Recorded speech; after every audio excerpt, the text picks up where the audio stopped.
Say hello to a new friend on an old road. Take a 2-lane trip of memories into mysteries unknown. Come along for the ride. Jim Hinckley's America. Jim Hinckley's America. Hey, good morning, everyone. How's everyone doing this morning? Miss Terri Ryburn's with us. Get started here. We'll get a little bit of the business of Route 66 out of the way first. Give a shout out to our good friends at the Wagon Wheel Motel in Cuba, Missouri. Connie Eccles there is a wonderful host. And of course, the Wagon Wheel Motel and the Roadrunner Lodge in Tucumcari, New Mexico. They're more than just mere motels. They are living time capsules. That's where the very essence of the Route 66 adventure is personified. And we'll give a good shout out to our good friend there, Louis Keene. He's on the road to recovery down at Uranus Fudge Company and General Store near Lebanon, Missouri. If you're into juvenile humor, well, you've got to stop at Uranus Fudge Company and General Store. And if you are offended by juvenile humor, get a picture of the great neon sign and then head down the highway. A few quick updates. I'll be posting some information today about Scoops on 66 here in Kingman. They're doing some pretty amazing things down there. They brought new life to an old diner that has been closed for over 2 decades. Pretty exciting. My fall tour schedule is coming together. If you're interested in scheduling something, the presentation, speaking engagement, the window is closing pretty quick. I've got most of the dates set, and I can provide information on that if you give me a holler. And let's see what we've got going here. Miss Terri, how are you doing today? Hey, I'm doing great. Beautiful sunny day. Looking forward to meeting people today as my shop is open 9 to 5:30. And what shop is that, young lady? Well, I have a gift shop, Ryburn Place, that's in the Sprague's Super Service in Normal, Illinois. Terri, the story of how you preserved and brought that place to life, that's one for the books. That should be an educational program. Well, it certainly was an education for me. And we have Miss Cheryl Jett with us. Cheryl, how are you doing this morning? Hey, I'm just fine, Jim. It's good to be on here with both of you. Well, it's good to have smiling faces here with us this morning. Hope the weather's good there. It's a nice, balmy 64 degrees here in sunny Arizona this morning. Say, that sounds pretty good for Arizona. It has been a delightfully odd and unusual summer, to say the very least. But now we can try for fall. Absolutely. Well, I like fall, Jim, except, actually, I'd like it better if I didn't know what was coming. Well, the biggest problem I had that some years ago, Bob Russell offered me a pretty good job there in Pontiac. We were talking, and I explained to Bob that, my wife and I both, we just love Pontiac immensely. The only thing we could find wrong with it was in Illinois. I already did my winters in Michigan and Minnesota and Montana. Yeah. No, it gets below 80. I look for my long underwear. There you go. Yeah. Well, I'm closed here January, February, so that's when I do my traveling, and I do go someplace warmer. Well, if you find yourself out this way, holler. I'll give you the 50-cent tour.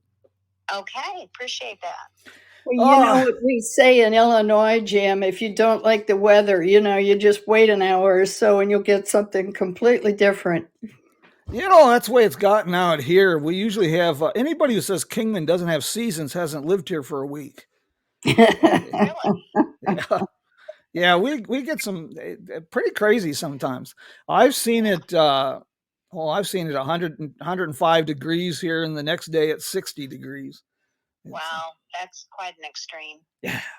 So you two have been, as if you guys don't have enough to do, Terri with her shop and restoration project, and Cheryl's always writing and coming up with something new. You've got the Miles of Possibility Conference.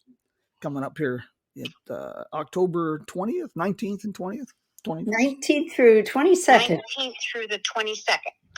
You know, I, for one, am so grateful for the efforts that you put in with this, because it's sorely needed to have an event that's a little bit of fun, but it's mostly the business of Route 66. And that is something that is sorely needed. Well, I you think know, so we too. like to think Jim, that. Cheryl told me this started with you, with an idea that you had, as many of the positive things that happen on Route 66 have started with you and a few other folks with a vision. So we have to give you credit for the idea of starting sort of a, well, I want to say academic educational conference, which we have continued. Well, you know, it's a team effort. It's not a gym show or anything. It's a team effort. In 2014, we hosted the Route 66 International Festival in Kingman. And one of the ideas we had was to put together a conference, 2 or 3 days at the crossroads of the past and future. And nobody wanted to continue it here. And Cheryl actually had the idea of trying to sell this in Edwardsville. So she went back to Edwardsville and started doing some really serious pinata impersonations as she tried to sell the idea. And Yeah. and then Well, you and Debbie and I attended that first conference, and it was absolutely wonderful. It was so energetic, and the momentum that came out of that conference. But Cheryl had only intended to do it 1 year because of that pinata aspect that you have mentioned, finding it difficult to get money. I mean, it does cost money to host a conference, and volunteers, and I mean, it was quite a struggle for her. So as an audience or a participant, I went to Cheryl during that conference and I said, Cheryl, it would be a shame to let this die. You know, we've got so much forward momentum and so much energy and interest. So I said, what would you think if I took it to Bloomington Normal next year, and then we'll find somebody in the north to host it the following year, and we will rotate this through Illinois, so we're not always at the same place, because people might say, oh, I've already been there, you know, I know that area. So that's what we've done. We have continued this. I have hosted it twice, and this time we're hosting in Bloomington Normal this October. Debyjo Ericksen in Joliet worked very, very hard to put on a conference up there. We've also had it in Carlinville. So we work on this year round, Jim. Yes. As soon as this one's done, we'll do a post-mortem, figure out what worked, what didn't, look at our evals and figure out, you know, what it is that we didn't do or should do, or things. And there were things that we did extremely well. I mean, we also get those comments, but we start working on it in November, you know, as soon as the conference is over, planning the next one. Well, between Cheryl and you and Debyjo, I'll tell you, this is quite a deal. And you know, you mentioned all the aggravations and things with this. Well, you know, there's always a silver lining. The silver lining is when you take on projects like this, you never have to look for an excuse to drink. No, you're absolutely right about that. We meet on Zoom now, which has really, really improved things, because before we would have to, you know, they would have to drive here, because this being central, you know. Yeah. And so it was a real challenge for them. And now that we can do Zoom, we meet every other week, and pretty soon we'll start meeting every week on Zoom. So we can resolve a lot of things by Zoom, by email. It really has become remarkably efficient. Well, you know, I really wish that we could get more participation from the West End and some of the other states. And we're starting to see that. I understand Greg Hassman from Albuquerque will be in attendance. Yep. And possibly, and some folks there from Oklahoma. And that's good. We need more of that participation. And of course, with Marion Pavel, you've got the international aspect. Right. You've always managed to get such a good slate of speakers. Dr. Baker is incredible. I had the privilege of meeting him a few years ago. Yeah, he's really an excellent get for this conference. He did not by here many years ago. I can't remember what year it was now. I'm sure he'll talk about it during his program. But he was driving that old Ford. Yes. I forget what year it is. Yep. And doing the entire road. And he had it parked out front. Well, one of my artists that I tap here locally just happened to be here, and he was doing a drawing of my building. And so he's got that. I've got that on a postcard with T. Baker's old Ford parked out front. So people think he just made up that, he just put in this car, wagon, or whatever it is. But no, it was actually parked out front when my artist was here. Cheryl, I've got somebody, since you're associated with Root magazine. Yep. I have a fella that I'm going to introduce you to. He goes on Facebook by the name of Tebow Barn. And fascinating young man. He's probably 40. And at my age, that's still a kid. But that's the way I'm looking at it these days. He's quit his full-time job. COVID kind of gave him a reevaluation of life. He's obsessed with Model A and Model T Fords. And he regularly, that's what he drives. He did a Route 66 trip during COVID in a 29 Ford. He's recently acquired a Stanley steamer. And he lives in New Hampshire. He currently goes on a little weekend tours, 200, 300, 400 miles with his Stanley steamer. And he's thinking about organizing a Model A, Model T cruise for the Route 66 Centennial. Oh, that sounds interesting. But I think he'd make a great story for you. I think so too. And Jim, I can't tell if Cheryl is on. Is she on? I can't hear her. Yeah, Cheryl's with us. Oh, I'm sorry. I hope I haven't interrupted Cheryl. No, you're fine. I'll tell you, I'll keep this. I'll try to run interference here. Yeah. Okay, Don't referee us. I apologize if I have stepped on things she said or wanted to say. No, you're doing fine. I'll let Cheryl answer a couple things here real quick, Terri. Go ahead, Cheryl. Yeah. I have to confess, and I'm not sure anybody's really missed me, but I have taken a hiatus from Root magazine almost this entire year to devote my time to the book project, which you know about. And so I will be, in case anyone has missed me, I will be back with some great new stories in Root magazine this coming year, beginning with the February-March issue, I think. Very good. So, so I'm looking forward to getting in contact with this young gentleman, because it sounds like he's got some great ideas. I'll put you in touch with him. For the folks who are just joining us, what Terri was mentioning there, we're doing this as the best Mayberry, or if you're a fan of Hee Haw, Charlie Farquharson's radio program, that's the way I operate this. We have Terri on the phone, so she can't hear Cheryl. And so we're trying to juggle the two. It's definitely going better than a couple of weeks ago when we had the folks from the Historic Electric Vehicle Foundation, and we were trying to juggle two phone calls, one from Croatia and one from Seattle. Oh, my goodness. That got really interesting. Cheryl, you've got a couple of book projects going, the Women on Route 66. That one's one I'm eagerly awaiting. That has turned to, I think at this point, it's a 7-year project, but if I don't look out, it's going to be an 8-year project. And I just kept collecting stories, some of which you have clued me into, which I much appreciate. I started this book, a little writer talk here. I started that book the way we usually begin a Route 66 book. We almost always divide up our sections or our chapters into states as we are traveling westward. Yes. And that didn't work for this. It completely didn't work. And once I finally admitted to myself that didn't work and started going more by, I guess you would say, categories, then it started to flow. So the overall list of chapters is more or less chronological. But the chapters, we'll do a few little teases here. One chapter is entitled The Female Built Environment, which gives you a clue that Mary Coulter and a number of other female architects are going to be included.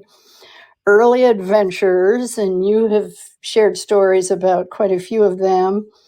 The Legends, Design and Material Culture, Feeding the Travelers, Motels and Lodging, Law and Order or the Lack of it, etc., etc. So anyway, I'm at about 80,000 words, and I'm slogging through the second draft, and I'm just about to send out the first 3 chapters in a proposal.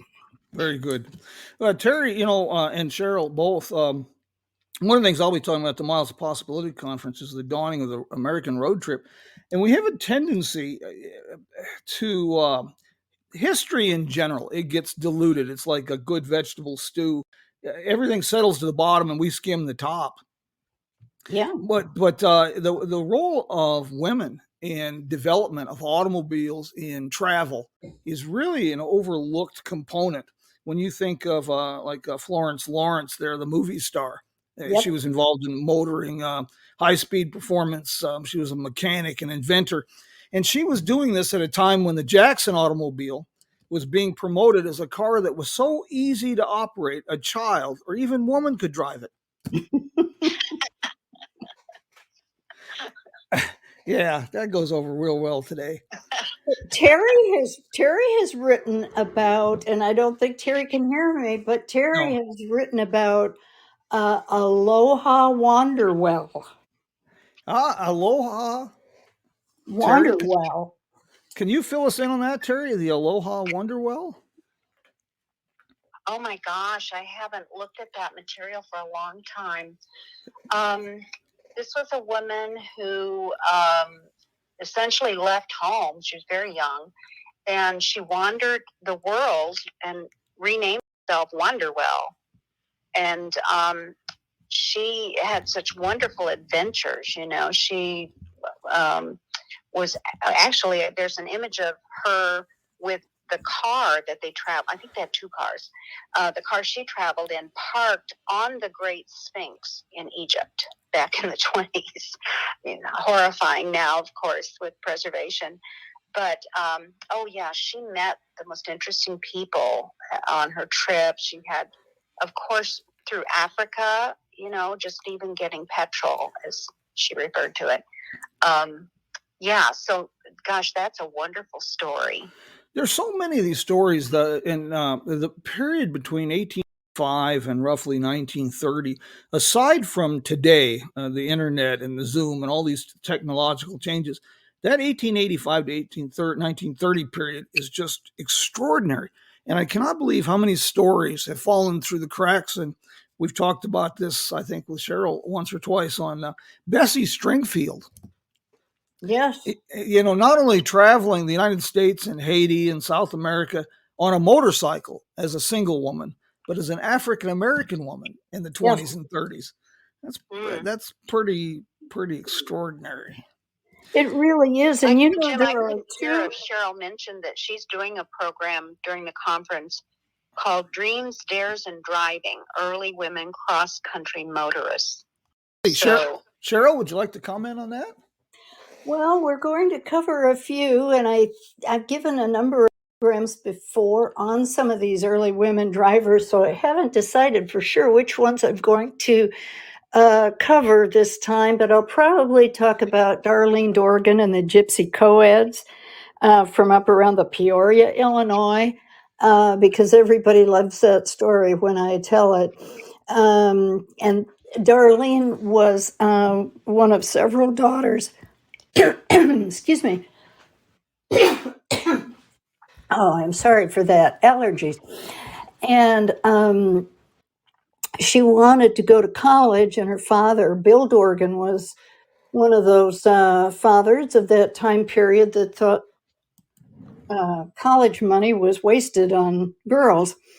So she still kicked up a fuss about it. So he built her he sent her to beauty school, and then he built her a beauty shop in their basement.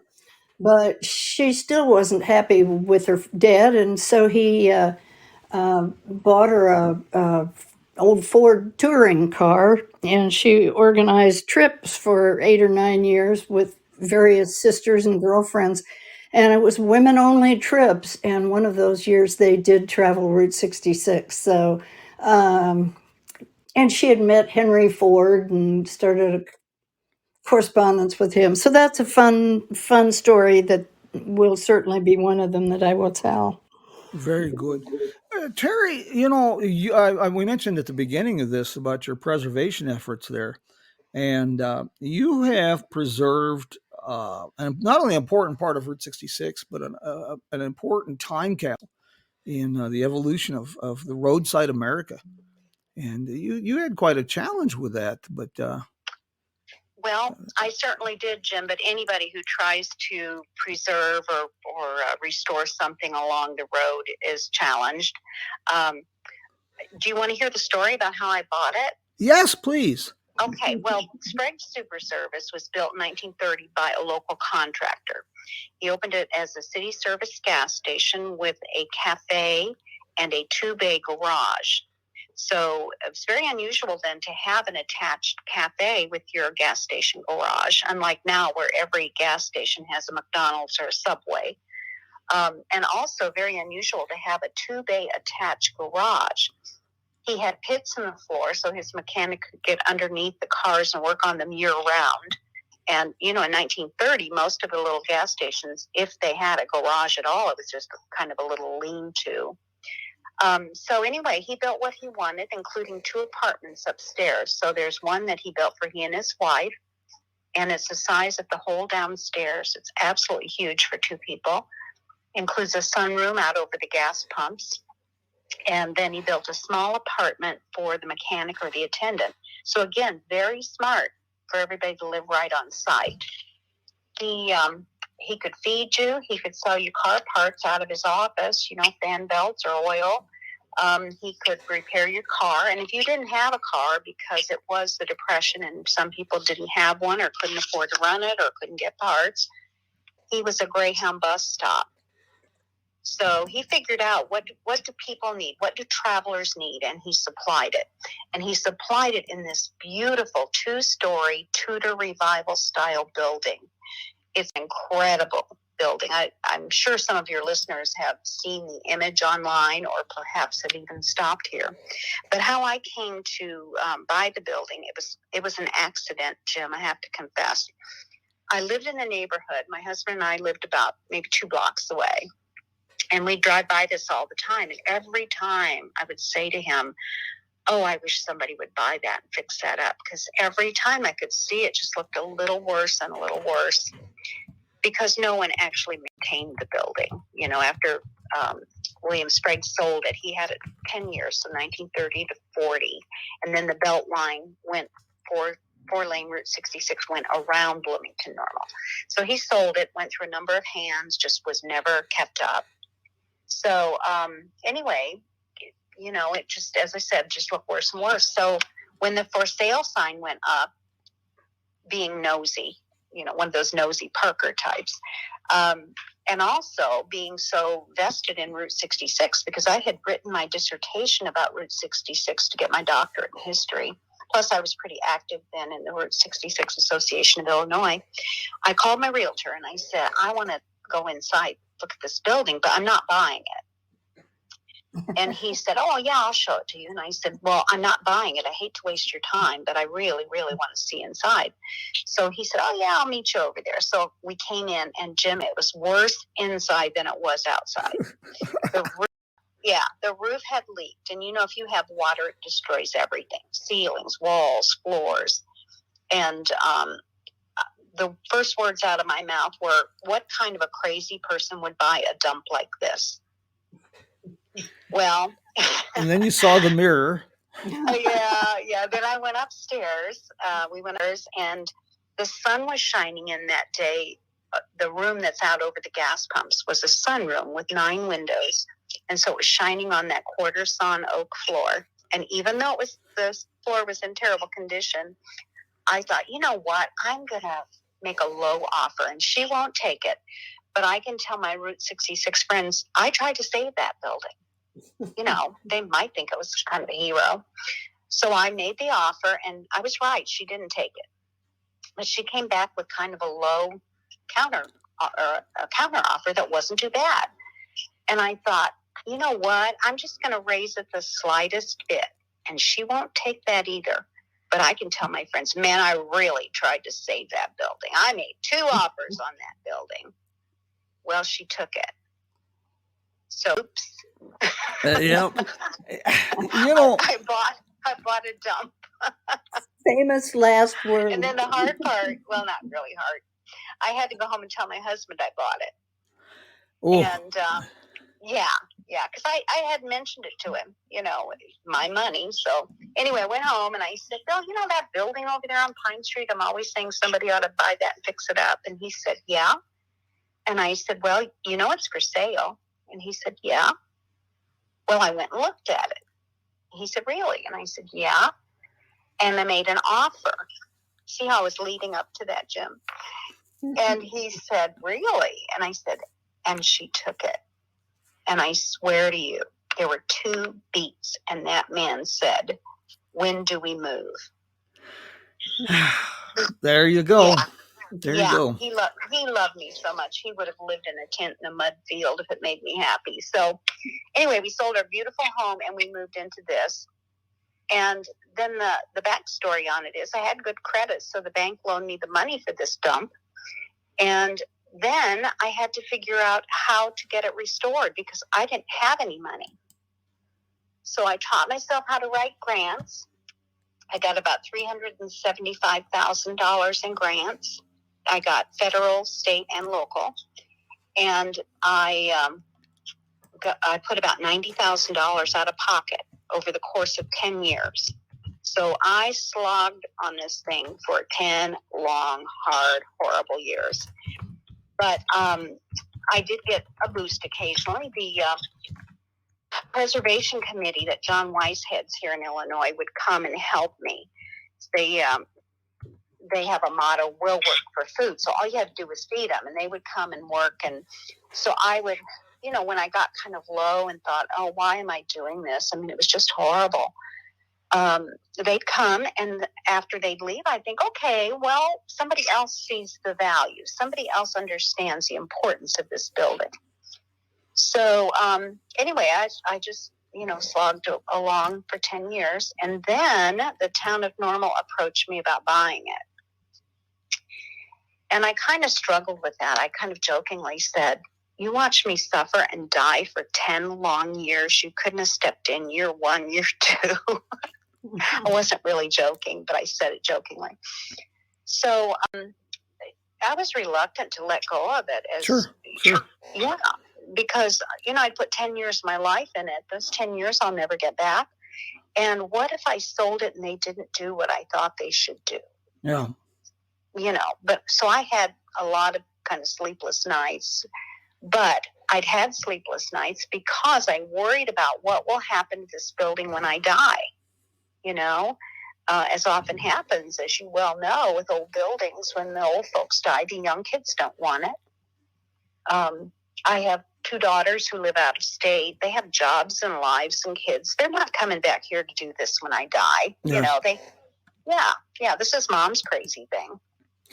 So at any rate, we negotiated for a long time, the town and I ended up selling this to the town in 2016. And the reason I did it was because they guarantee it won't be torn down. Yes. And I didn't have that promise on my own. There you go. So now I can sleep nights knowing that it's preserved. And Jim, that's all I ever wanted was to preserve this building. You know, so I rent the gift shop space from the town. I rent my apartment upstairs, and I have never been happier. I have so many interesting people who walk through the door. I've never had a job like that. I don't know about you, but I've never had a job where everybody who walks through that door is happy. You know, we get used to, we can adapt to so many things in life like stress, and it becomes normal. So, Yes. you know, and then, so the next thing you know, you take on the Miles of Possibility conference. Hey, Cheryl. Speaking of the Miles of Possibility conference, you've got what is the website there? And I will. By the way, I have this on the Jim Hinckley's America website, but I'll get all the information from on Terri's business, the building, and the Miles of Possibility up on social media later today with this. Fabulous.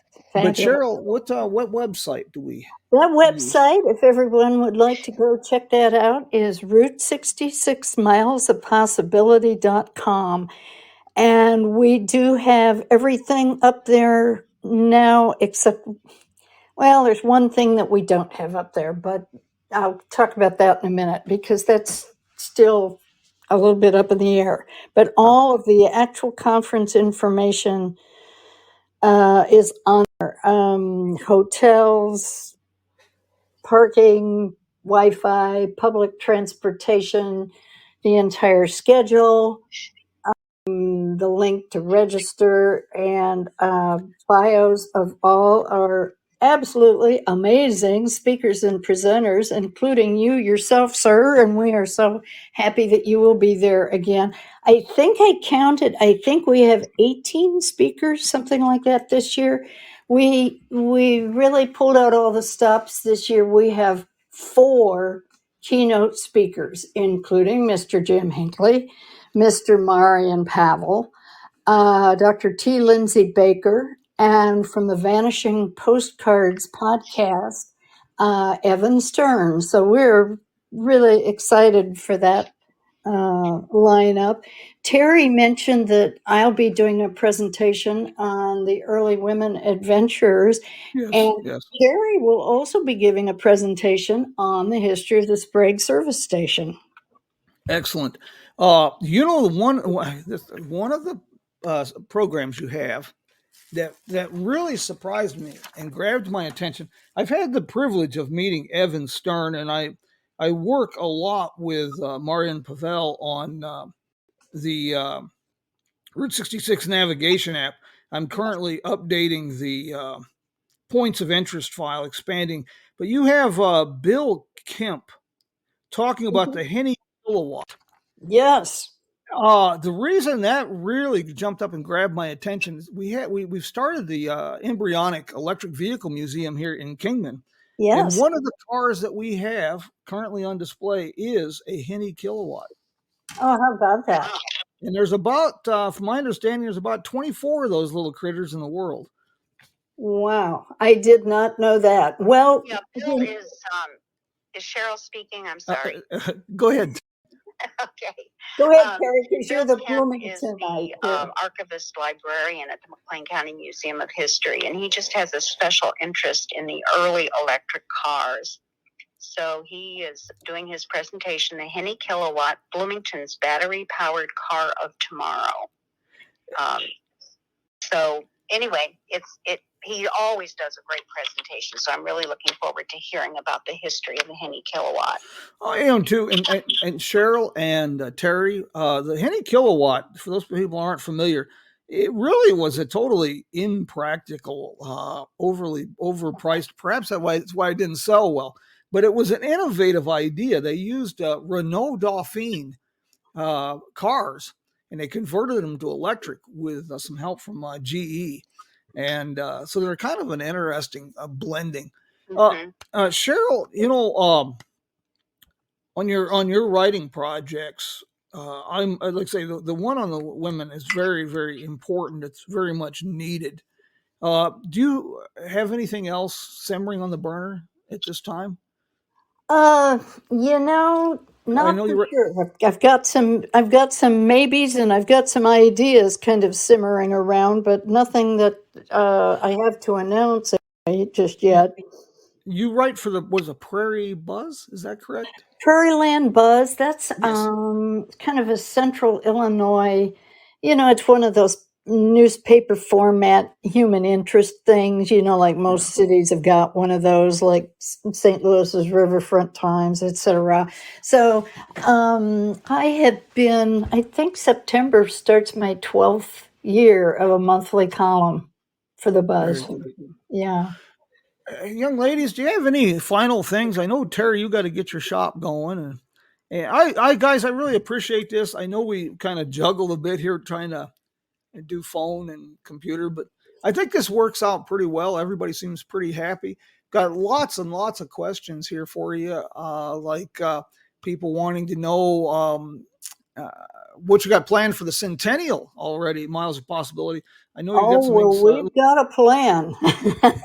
that's what I understand. Springfield, correct? Yes, yes, we're very, very excited about that. And the Visit Springfield Convention Visitors Bureau is very excited about that too. So we don't have any details to announce yet. No.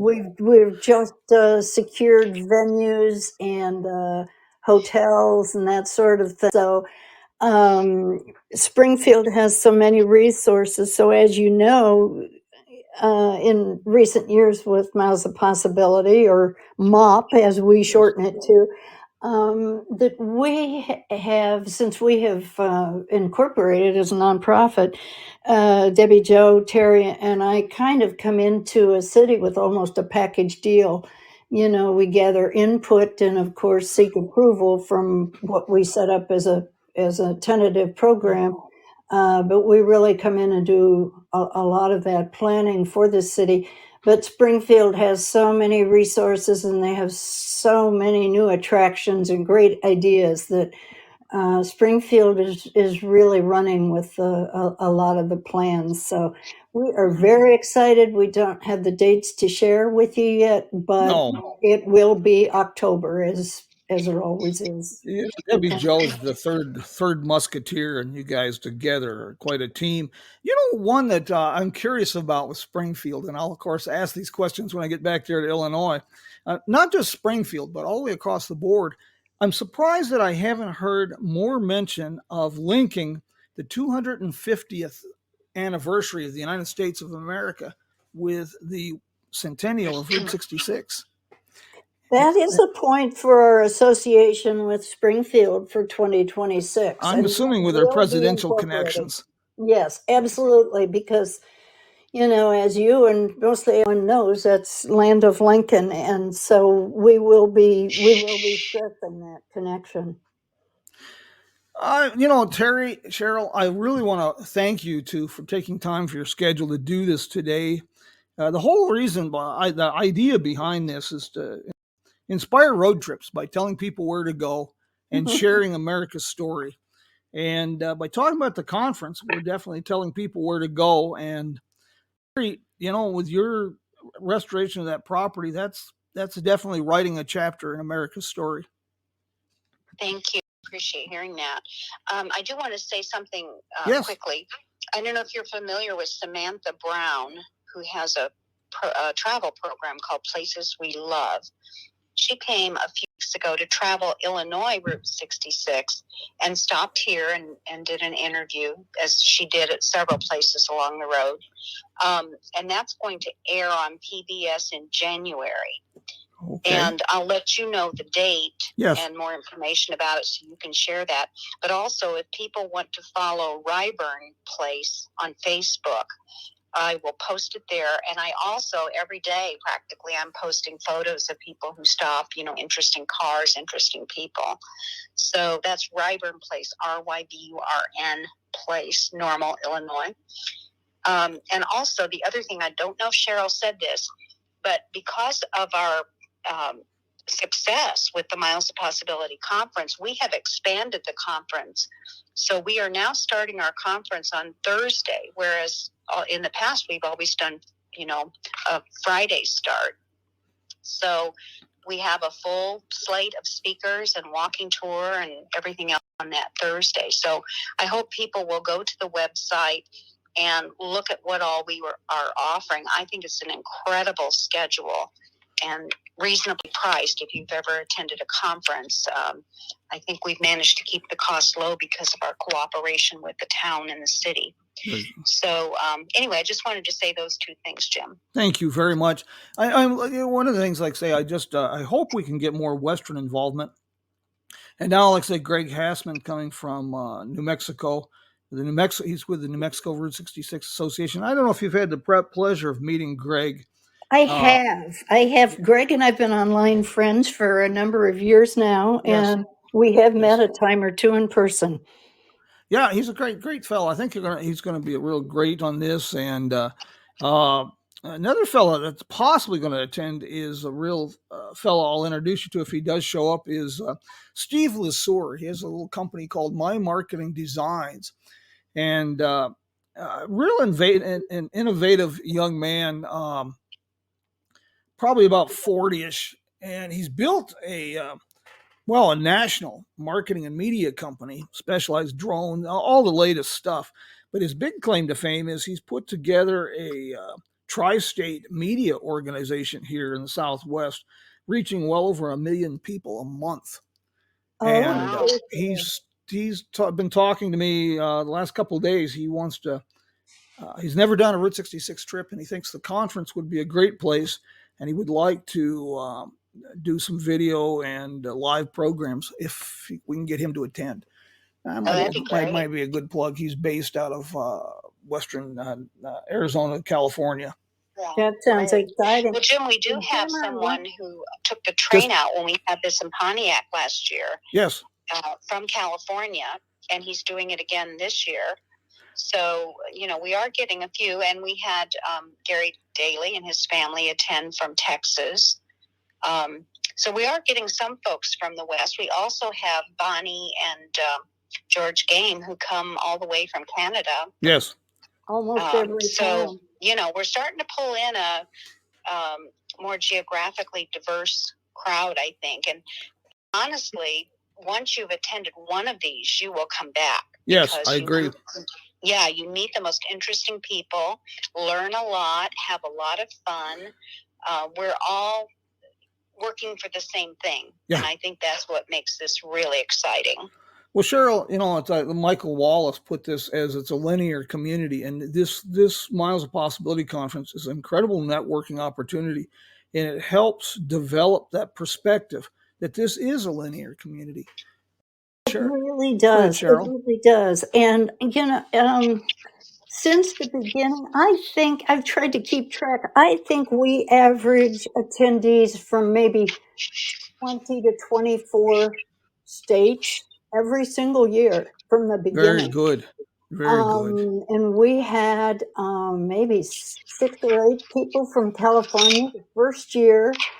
And as Terri said, we've got several people actually coming on the Amtrak. So I know we've got people coming from, as far as California, gee whiz, somebody I know in Arizona, some people from Texas. We always have people from Ohio and out that way, sometimes New York State.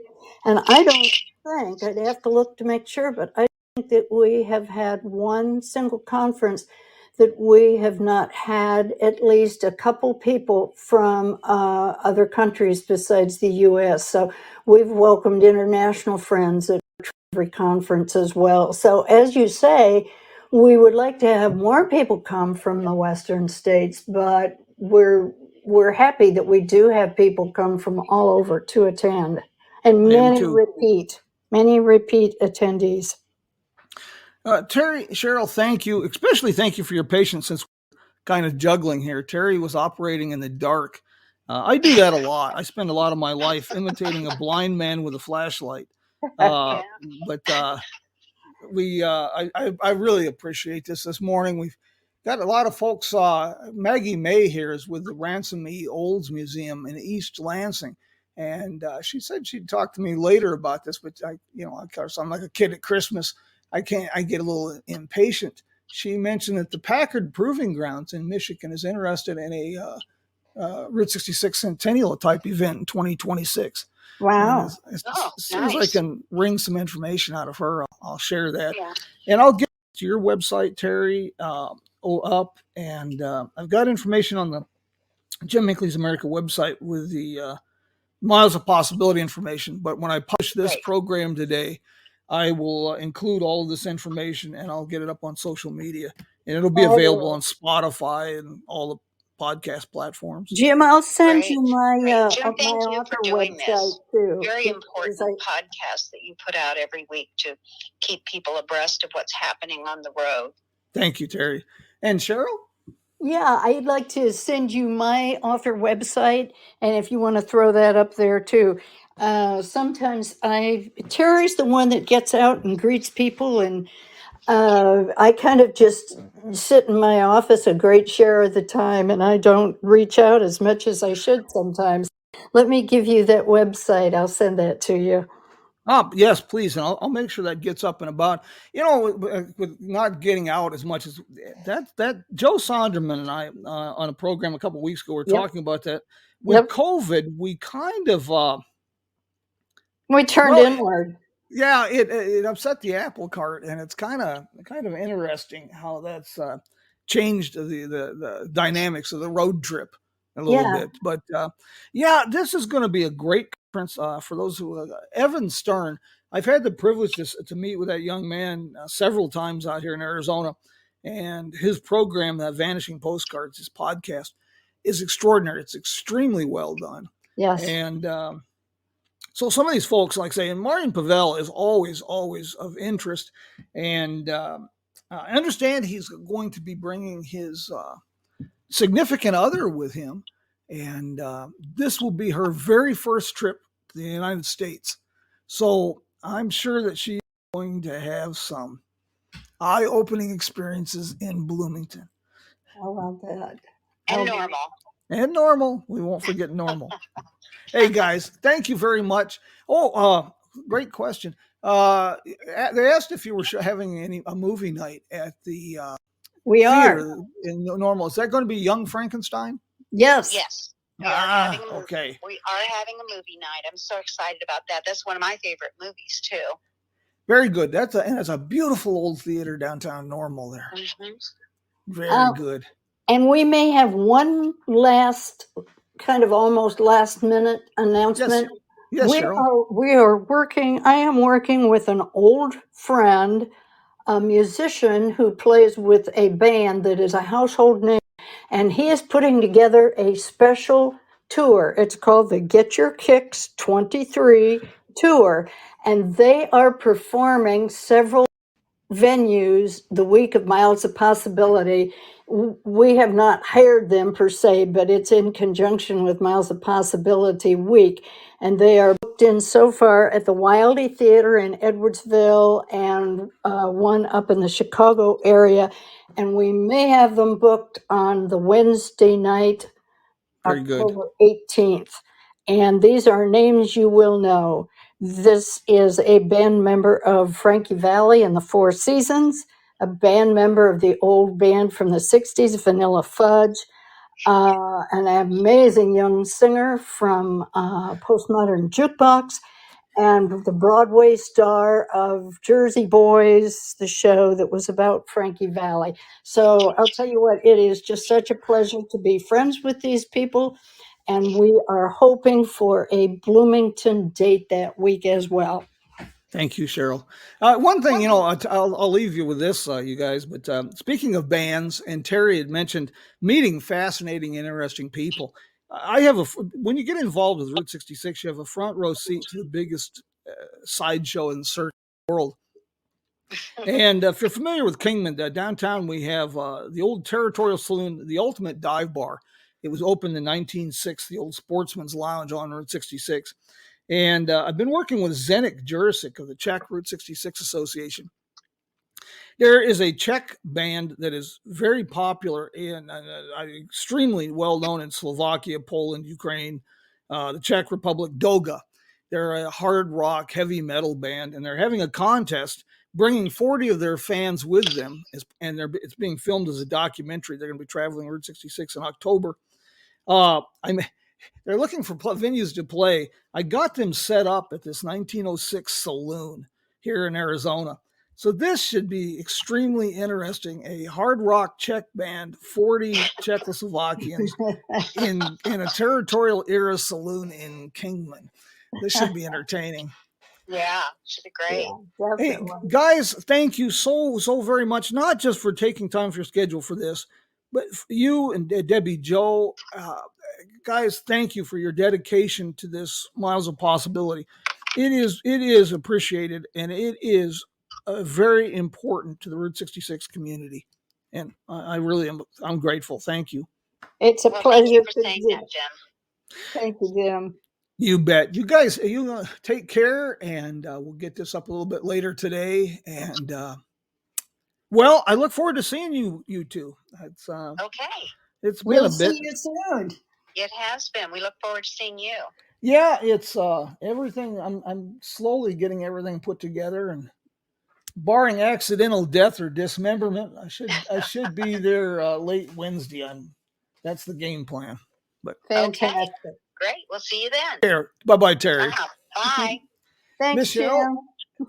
you bet, Cheryl. You take care of yourself, and we're going to wrap this up with a little bit of music from Joe and Woody and the boys of the road crew, who are always great for inspiring road trips. Leanne, hey, I am glad you could join us. Say hello Leanne's to with you, friend. Well, it's been a pleasure, and it's an honor to go out with the road crew playing. Take good care, Jim. We're looking forward to seeing you soon. You bet. Bye, Miss Cheryl. Bye. Nolan, it's always good to see you there. And Mr. Hassman, I guess we'll be seeing you on the road. I don't know how that's all going to work, but we can talk about that a bit. Maggie's with us, and Keith. And gosh, we got a whole audience here this morning. Before I send everybody back to their Sunday morning, anybody got any questions or anything they want to ask me before we go? Otherwise, I will bid you adios, and we will do this again next week. I got a couple great things coming down the pike for you on this. I'm talking to Connie Loveland. We had a little bit of a scheduling issue, so I'm not sure yet about next Sunday. Connie Loveland is a mover and shaker in Tucumcari. She is the director of the Main Street program. Tentatively, she will be with us next week. The week after that, I've got a big surprise. Tom Cotter is going to be with me, and he is the author of the Barn Find books. So that will be a real exciting program. I'm talking with the mayor and tourism directors in Needles, California, possibly towards the end of the month from that. So stay tuned. We've got lots and lots of great programs. And like I say, if you want to schedule a presentation or program while I'm on the road, the window is closing. I'm setting my schedule up as we speak. So just contact me and let me know. We'll probably have to be doing at least one, maybe two programs from the road. And, well, we'll see how that goes in October. Meanwhile, my friends, take care. And, well, we'll do this again next week. Adios, mi amigos.